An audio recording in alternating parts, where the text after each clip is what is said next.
Okay, let's begin with Colorado State. We have student athletes Gian Clavell, Prentice Nixon, Coach Larry Eustace. Coach, if we can start with you, comments on today's game. Well, it was a great game. I mean, I'm so proud of these guys right here to my left. They give Nevada a ton of credit. We lost by 8 and we spotted them 9 early. I don't know if we were nervous or what it was, but Nevada's a very, very good team. I wouldn't be surprised if they don't go into this tournament and win some games, but I'm most proud of our guys. I mean, they battled, they never gave up. They fought through a lot of adversity that was happening out on that court. They were perfect professionals out there. I thought they handled themselves extremely well.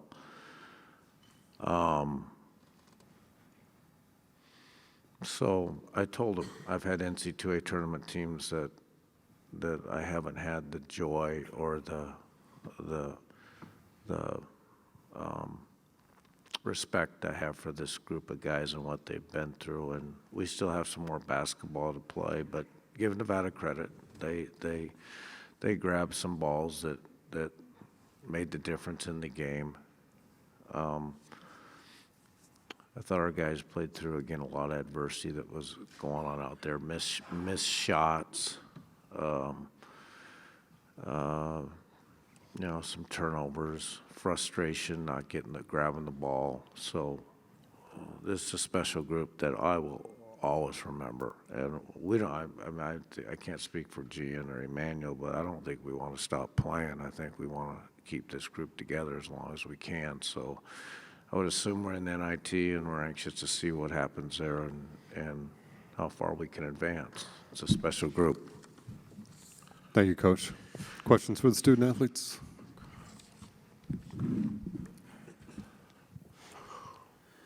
Gian, what can you say what was it about this team that every time you guys got way down, you were able to fight back and just kind of keep in it, even right up at the end, you and Prentice hitting threes and just kind of refusing to go away? We just play with a lot of heart. Every game, we don't want to lose. So, I mean, we're going to do whatever it takes to win. And, if that's playing with heart, is that whatever it takes, we're going to do it. And, I just say we're playing with heart. Gian and Prentice, a lot of guys, kind of wrote you guys off as a team after the news came out that you'd be without the other 3 guys. What has it meant to you guys just to get to this point? And I know you didn't finish, obviously, like you would have liked to, but still an impressive run, winning 13 out of 15 to close the season with only 7 scholarship players. I mean, it means a lot to us. It means a lot to Coach. It means a lot to the community. I think we just go out there every day and just compete, no matter how many guys we have on the roster that are active to play. I think, this team has the most heart that I've ever seen. As a team that I've ever been on, it has the most heart, and, it won't stop, and it won't quit ever. There was a huge foul disparity between the 2 teams in the second half. I think at one point Nevada had taken 30 free throw attempts and you guys had only taken 3.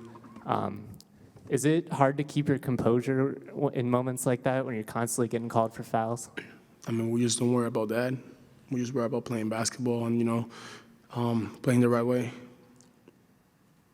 Yeah, I think our guys, I obviously got a technical. I called a timeout to step, and legally you can step out on the court and talk to your team during the timeout. And a guy from half court called me for a tee, and what you have right now are officials trying to make the NC2A tournament. And, we're noted for a team for not fouling. So it was very frustrating for these guys and the coaches, but I thought all of us did a great job of handling it and playing through the issues of the discrepancy and still getting it to a basket.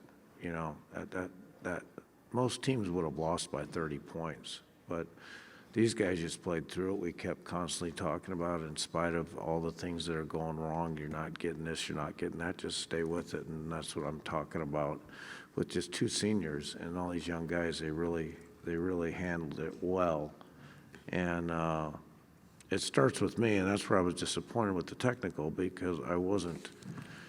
You know, you want to protect your players. Obviously, that's your job, and but I think I've had 1 technical in 3 years. So I was walking out to get our team together to calm them down, and from right field, I got hit with a tee. So I'm going to talk to Bobby about that after we're done here. So I'm kind of confused on what the rule is there. Did you get any type of explanation whatsoever on the technical? The guy that I went and as I walked up talked to the players, he came up to me and said, I didn't call it. I don't know why it was called. That was told to me by 1 official. So, you know, again, I think you've got guys trying, I mean, not only teams are trying to get an NCAA tournament, so are officials. So, and it shouldn't be about the coach or the officials. It should be about these guys right here. And,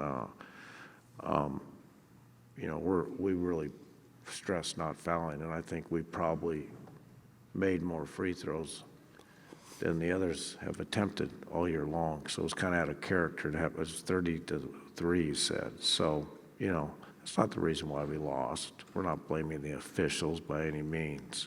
But the technical was a little confusing, and I also thought that our guys really handled, you know, some very physical play that didn't really go our way, obviously with the 30-3 discrepancy. So that's what makes me so proud of this group is they just, Gian said it yesterday, we've been trying to be broken in many ways, but we haven't even bent. Go ahead. Prentice, a lot of people have talked all year about how the Mountain West is, you know, kind of a parity-filled league, and it's, you know, anyone can win it. But having played Nevada now twice in 8 days, are they definitely a kind of a cut above everyone else, would you say? I mean, we played them tough twice. I mean, they lost 4 games in conferences like everybody else. So, I mean, I wouldn't say they're above anybody. This conference was wide open. Every conference is wide open from the start to the finish. And then, Gene, I mean, you guys go on this incredible run to end the regular season, and then you win a couple games here, and you're right there toward the end. Just how tough is it to come that close to accomplishing something that is so meaningful? It's always tough. You know, you always want to win. You want to go to the NCAA tournament. That's your goal all the time. Yeah, it's tough, but we got an opportunity to play with this team together, and that's what I'm looking forward to. Gian, how glad are you in the end that you came back and you guys had this run just playing with Coach one more year? You usually talk about your relationship with him. I mean, I'm extremely grateful for everything he's done for me. Couldn't ask for a better coach, better person. You know, it's special. You guys don't see it because, you know, it's behind closed doors. But, like, and if he goes anywhere, I go with him. I've always said it. He's just a coach. He's a father figure. He's just, you know, he's just there when you need him. It's something special that you guys don't get to see, but it is something special. Prentice, how much does the way you guys bond together, practice, and all, how much does it make you tough to be able to just kind of handle some of these situations where you're down by 13, like last night, you come back and win. You're down by 17 late in the second half or late in the first half tonight. You come back and you actually tie the game and have a chance to win it late. I think the bond that we have, you know, it makes us fight for each other. You know, no matter what's going wrong, no matter who's fouling, no matter who's not making shots, you know, we're going to fight for each other and we're going to ride for each other no matter what. We got each other back, you know, that's to the end. No matter what's going on the court, off the court, we got to have each other's back.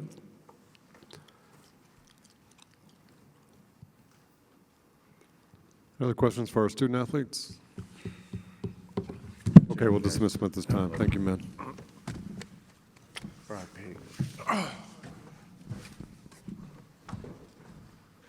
Questions for the coach?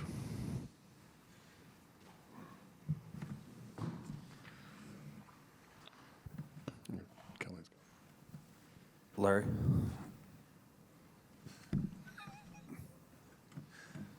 Are those Invisalign? Your teeth? Because no, Next question. I've been thinking of getting Invisalign. I thought they're straight. Look at these. Yeah, I got to get those things. I got to get mine fixed. Yours are. I wish I had yours. Choppers. Maybe get a job as a moderator. That's my goal. Larry, just how good is that Nevada front line when they get They're going? good. That's obviously how they won Yeah. these last 2 games against you guys was Oliver, Caroline, just kind of some of the things they're able to do. Yeah, they're real good. I mean, Prentice, it's a tough time to talk to young men right now, but I think they're a little cut above everybody in this league. I always have to exclude us, but, you know, they're very, very good, and that's what's like, if they hadn't beaten us, they wouldn't have gone to the tournament, and that's a joke. I mean, this is an NC2A tournament team. So, I mean, you pick your poison with them. We go with Marshall and Oliver, and then, you know, Drew's, I mean, Nevada is relevant, you know, and Eric Musselman, him and I had a great talk today, and he's a heck of a coach. I mean, this league is just, for some reason, you get a stigma that you're just kind of okay, and it's really not. That's a really good team. They manhandled a very good Fresno team. So I think they are a level.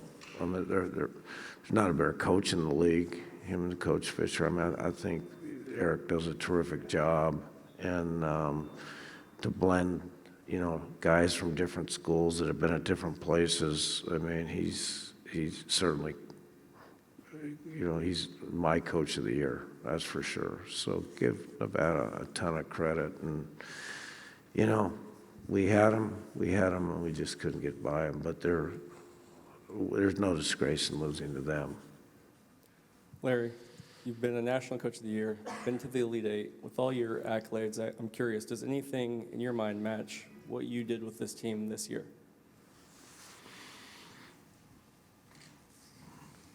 Well, if I get Invisalign, I've always wanted straight teeth. My dad got my 3 sisters braces and then couldn't afford me braces. So anyway, no, it's a special group, Matt, and they'll always be a special group because of all the events that have happened. And you know, so you don't judge a team off wins and losses. Yeah, I think you judge on have they reached their potential, and this team has probably overachieved more than any team I've ever had. So it's up there. I mean, it's the Elite Eight team doesn't conquer this team. I mean, I can't, neither or no or, take your pick, but it's a good question, and like I just told them, you guys will always, there's a lot of tears in there, you know, you guys will always be really special to my heart.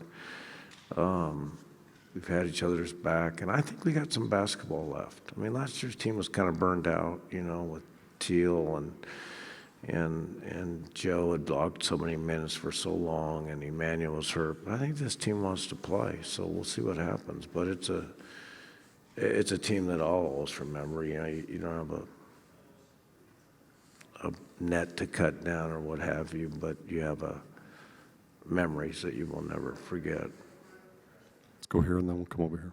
Larry, you just talked about Nevada clearly being a team that's worthy of the NCAA tournament. Is your team worthy of it? If it were, we all know it probably won't happen, but just from an outside standpoint, is your team an NCAA quality team this year? I know we could beat teams that are going to go to the tournament. I know that. And unfortunately, that this is going in a different direction. And we found that out my 3rd year here when, they're trying like heck to find reasons to get the Georgia Techs in the tournament. It's all about money. We all know it is. And they're trying to, slip 7 or 8 out of the Power Fives, and it's sad what's happening. And they're trying to figure out a way not to let Middle Tennessee in, when really that's the true story of the NC2A. It's the Hoosier story. So yeah, I think our team could. I mean, I would guarantee if we got to play all 64 teams, we would have a 500 record. I mean, we can play with most teams in the country. Now you have your elite of elite, but not really. There's the way this team plays, and Nevada's the same way. They can beat anybody on a given night. So yes, but unfortunately, it's going the wrong way.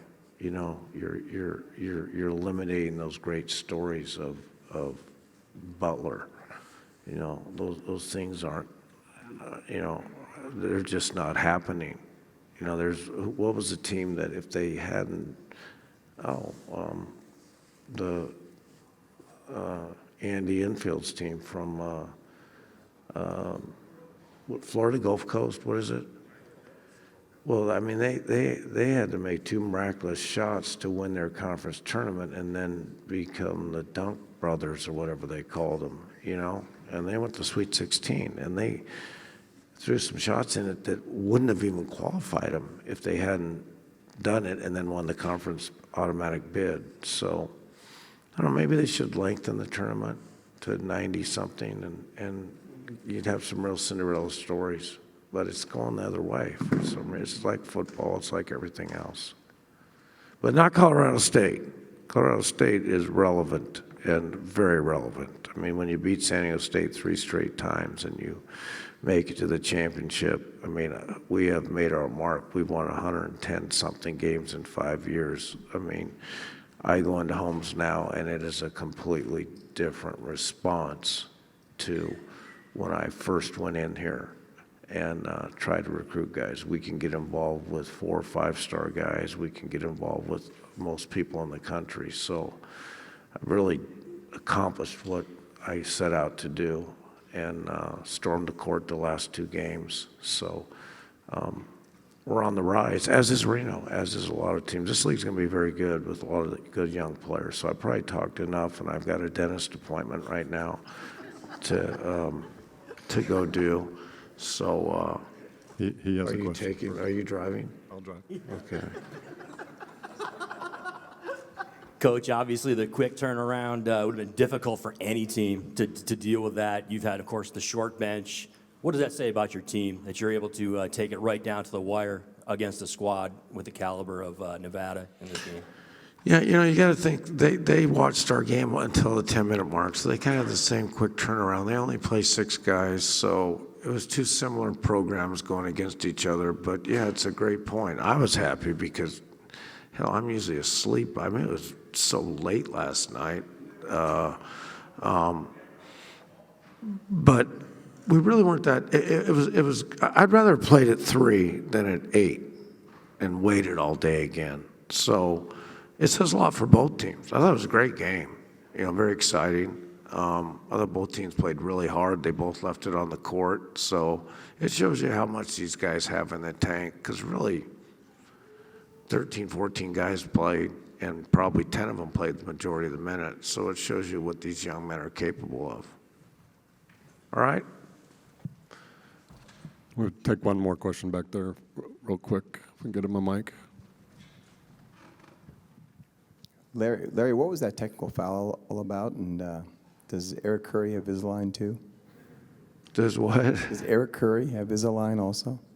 Who's Eric Curry? Is that the referee? No, I don't. I always know their faces. I don't know their names. And he's a good guy, I don't know what it was about. I did take a timeout because there was a discrepancy, and I wanted to gather our team because I saw them getting frustrated. So I think you're allowed to walk out on the court during the timeout, or I would have a technical every timeout because we seat out on the court.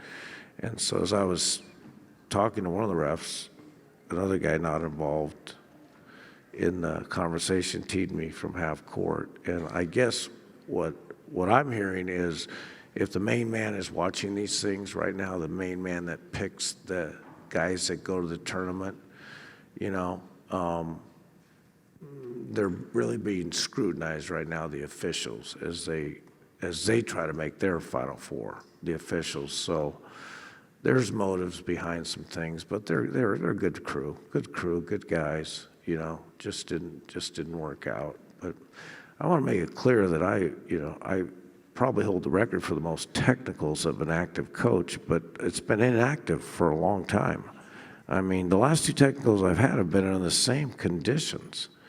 One I call the $300,000 technical at Boise when I stepped out in the court, and it cost us a league championship and an NCAA tournament bid. And Joe Parker's here. He knows well that. Were you pulling for me, Joe? Because you would owed me $200,000 today if we'd made that thing.